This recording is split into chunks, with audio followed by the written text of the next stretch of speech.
SB 1299 would repurpose suburban and urban, so idle or used commercial or abandoned big box and retail sites could be allowed to be redeveloped in a way that gives incentives for what's called workforce housing.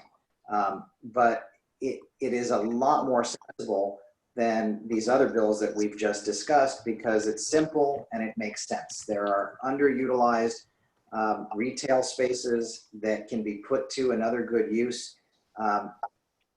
This one, like the other bills, does try to exempt CEQA, and I am concerned about that, but philosophically, it worries me less because it's not as offensive as most of the other situations. Here, you'd be transferring existing space, retail space that probably had been generating more traffic and more impacts than housing would. So the baseline environmental conditions and the impacts were already presumably higher in the before condition when it was retail. So what Senator Portantino is proposing here is something that I think could accomplish a lot of good, that does make a lot of sense, that could transform some existing resources into a higher and better use, and do it in a way that I think is relatively safe for the environment. So, you know, it's important to note that we're not against development. We're against bad development. And we're not against laws. We're against breaking laws, and we're against enacting bad laws. But this one seems to me to be a solution or a potential solution that is far and away different and better than the ones that we've just been discussing.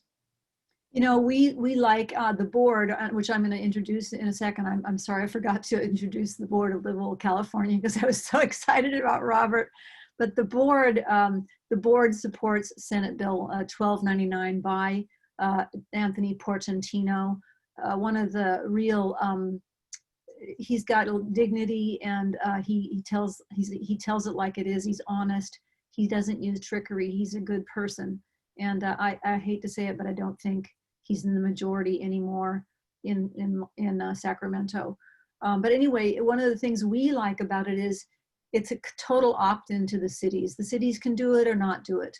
They can agree to go ahead and start transforming some of their idled and half-empty buildings into housing, or they can skip it. If they decide to do it, they get a little bit of payment back for that. They get a special subsidy for several years for the money they're going to lose by getting rid of potential retail, because it's going to be mixed use. It'll be something on the bottom, and then the top of the building will be housing. So this mixed use is going to cause them over time to lose that retail income. So it's really cool that Portantino sat down and figured out, okay, we have all of this potentially unused land, idled land, poorly used land. Can we go in and create some new communities without disrupting a single residential area? And the answer is yes. There's tons and tons. If any of you were on our call with Peter Calthorpe, when was that, Rick? About 8 weeks ago? Mm-hmm.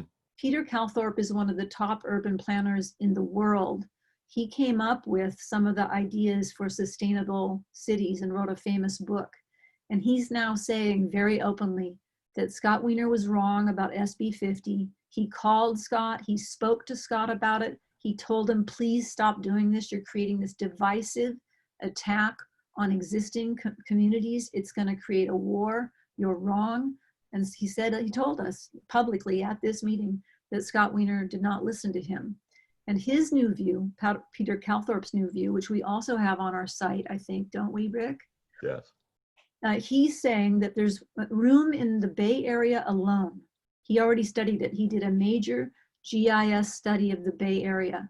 In the Bay Area alone, on the major boulevards where there's idled buildings, there's enough space for 1.2 million apartments if you built 4-story buildings along the big, busy boulevards.